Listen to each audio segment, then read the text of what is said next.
dinasti dari mana? Tidak ada dinasti. Jadi saya mau clear aja gitu. Ya, nggak ada dinasti. Tidak ada dinasti dalam demokrasi. Demokrasi tidak mengenal dinasti. Dinasti itu dikenal dalam tradisi kerajaan. Gitu. Dalam demokrasi selalu ada election, selalu ada approval dari rakyat. Jadi orang itu boleh merupakan keluarga dari pejabat B, bisa menang, bisa kalah. Memang kalau kata dinasti secara tekstual tidak ada. Tudingan itu kan bersifat sindiran. Kenapa dalam demokrasi ada dinasti? Gitu loh Bang maksudnya. Mengapa isu ini tidak muncul di pilpres sebelumnya?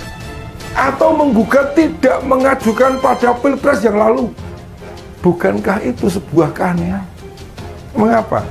Ya karena ada pihak yang menunggangi atau diuntungkan dengan gugatan tersebut. Jatuhnya pilihan Prabowo pada Gibran jelas menunjukkan faktor dinasti, bukan faktor kemampuan, serta berbagai faktor lainnya. Memang benar mereka dipilih oleh rakyat, dan tidak semua kepala daerah muda itu masih punya kekerabatan dengan pejabat negara lain. Masih ingat kan sama Bang Fahri Hamzah? Kayaknya Bang Fahri Hamzah ini mulai tampil ke depan, pasang badan untuk koalisi Indonesia Maju. Dirinya tidak mau berpangku tangan, diam saja. Banyak pihak menyebut majunya Gibran sebagai politik dinasti. Siapa yang tidak kenal beliau ini? Mantan politisi PKS yang selalu bersuara kritis, terutama pada Presiden Jokowi.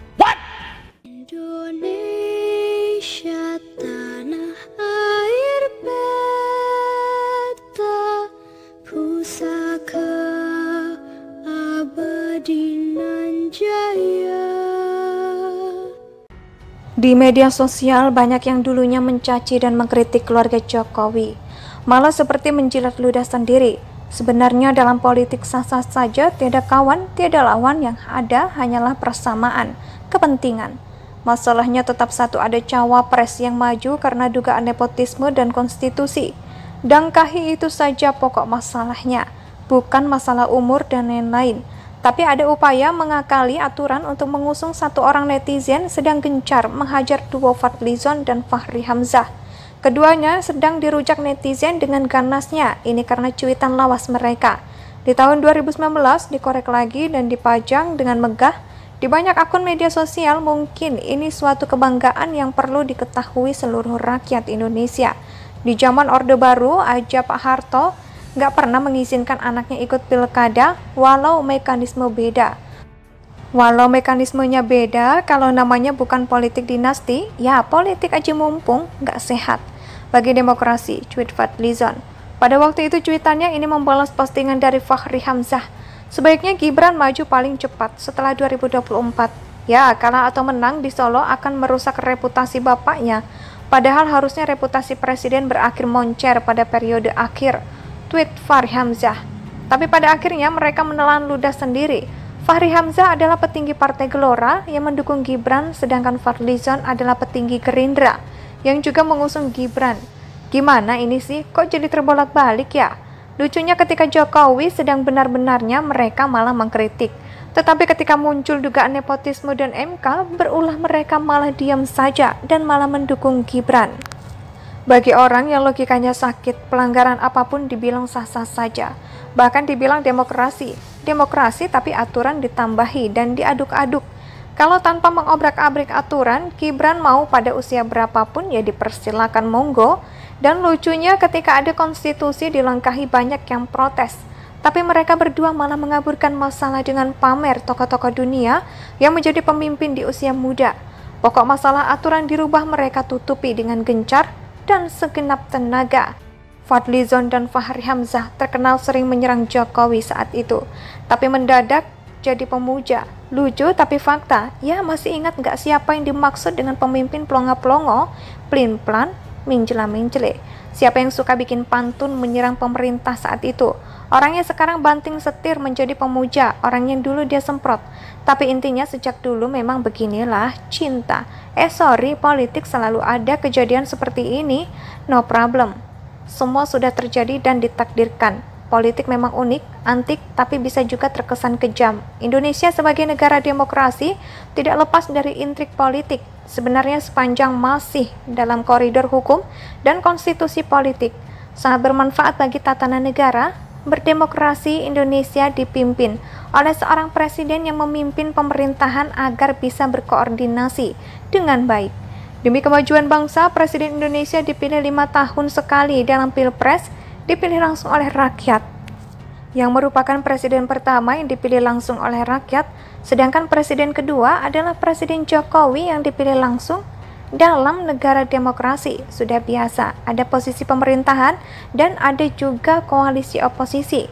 Koalisi pemerintahan bertugas untuk mengeluarkan berbagai kebijakan demi kemajuan bangsa, sedangkan oposisi bertugas sebagai penyeimbang pengkritik pemerintah jika ada suatu kebijakan yang dinilai tidak tepat dan dinilai merugikan rakyat, walaupun realisasinya mengkritik kebijakan pemerintah bukan semata untuk rakyat, tapi demi kepentingan partai politiknya sendiri. Di media sosial, banyak yang dulunya mencaci dan mengkritik keluarga Jokowi, malah seperti menjilat ludah sendiri. Sebenarnya dalam politik sah-sah saja, tiada kawan, tiada lawan, yang ada hanyalah persamaan kepentingan. Masalahnya tetap satu, ada cawapres yang maju karena dugaan nepotisme dan konstitusi.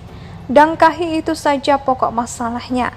Bukan masalah umur dan lain-lain, tapi ada upaya mengakali aturan untuk mengusung satu orang netizen sedang gencar menghajar duo Fadlizon dan Fachri Hamzah. Keduanya sedang dirujak netizen dengan ganasnya, ini karena cuitan lawas mereka. Di tahun 2019 dikorek lagi dan dipajang dengan megah di banyak akun media sosial. Mungkin ini suatu kebanggaan yang perlu diketahui seluruh rakyat Indonesia. Di zaman Orde Baru aja Pak Harto nggak pernah mengizinkan anaknya ikut pilkada, walau mekanismenya beda, kalau namanya bukan politik dinasti, ya politik aja mumpung, nggak sehat bagi demokrasi, tweet Fadlizon. Pada waktu itu cuitannya ini membalas postingan dari Fachri Hamzah. Sebaiknya Gibran maju paling cepat setelah 2024. Ya, kalah atau menang di Solo akan merusak reputasi bapaknya. Padahal harusnya reputasi presiden berakhir moncer pada periode akhir, tweet Fachri Hamzah. Tapi pada akhirnya mereka menelan ludah sendiri. Fachri Hamzah adalah petinggi Partai Gelora yang mendukung Gibran, sedangkan Fadlizon adalah petinggi Gerindra yang juga mengusung Gibran. Gimana ini sih? Kok jadi terbolak-balik ya? Lucunya ketika Jokowi sedang benar-benarnya mereka malah mengkritik. Tetapi ketika muncul dugaan nepotisme dan MK, berulah mereka malah diam saja dan malah mendukung Gibran. Bagi orang yang logikanya sakit, pelanggaran apapun dibilang sah-sah saja. Indonesia sejak dulu kala tetap dipuja-puja bangsa.